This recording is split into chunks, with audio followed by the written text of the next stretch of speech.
উদ্দেশ্যকৃতভাবে রাইয়ের খাবারে ভুল ওষুধ মিশিয়ে দিয়ে রাইয়ের বাচ্চাটাকে নষ্ট করে দেওয়ার চেষ্টা করলো কোয়েল। হ্যাঁ বন্ধুরা, ভিডিওতে লাইক দিয়ে দেখতে থাকুন। হসপিটাল থেকে রাইকে ডিসচার্জ করিয়ে আনা মাত্রই কাজের মাসিকে অনির্বাণ বলতে থাকে যে দেখো কাজের মাসি, এখন কিন্তু তোমার উপর দায়িত্ব আরও বেশি বেড়ে গেল, কারণ যে সময়টা আমি বাড়িতে থাকবো না সেই সময়টা কিন্তু রাইয়ের দেখা থেকে শুরু করে সকল যত্নতেই তোমাকেই করতে হবে, তাই এই বিষয়ে যাতে কোনো রকম কোনো ত্রুটি না থাকে।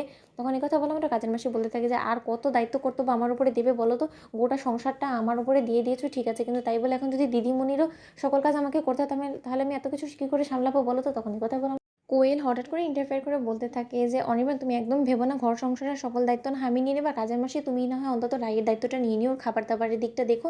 কারণ আর যাই হোক না, কারণ আমি যদি এখন রাইয়ের দায়িত্ব নিই তাহলে হয়তো অনির্বাণের এই বিষয়টা ভালো লাগবে না। দেখি কথা বললাম, অনির্বাণ বলতে থাকে যে একদম না, এরকম দুঃসাহস তুমি কোনো মতেই দেখাবে না কোয়েল, কারণ আমি চাই না যে আমার সন্তানের উপর তোমার ছায়া অবধি পড়ুক।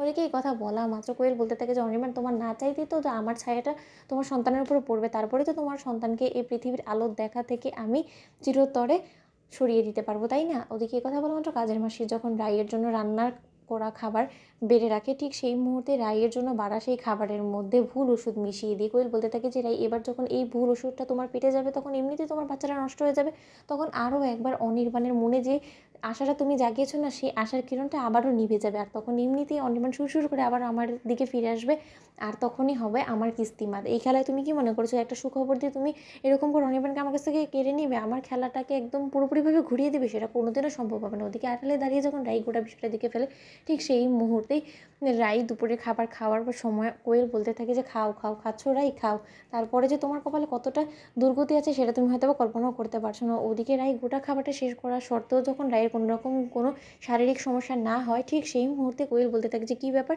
রাই তো গোটা খাবারটাও খেয়ে নিল কিন্তু তার সত্ত্বেও কোনো রকম কোনো প্রবলেম হচ্ছে না কেন ওর? ওদিকে কথা বললাম রাই বলতে থাকে কোয়েলকে ঠাস করে একটা চড় লাগিয়ে যে কী মনে করছো তুমি কোয়েল, যে তুমি আমাকে যে ভুল ওষুধটা মিশিয়ে দিয়েছিলে আমার খাবারটার মধ্যে, সেই খাবারটা আমি খেয়ে আমার সন্তানটাকে আমি বিপদে ফেলে দেবো? সেটা কোনোদিনও সম্ভব না। যতক্ষণ পর্যন্ত রাইয়ের শ্বাস চলবে ততক্ষণ পর্যন্ত রাইয়ের গর্ভে থাকা সন্তানেরও শ্বাস চলবে, কারণ আমাকে আগে মারতে হবে যদি তোমার সত্যকার অর্থে আমার সন্তানকে মারতে হয়।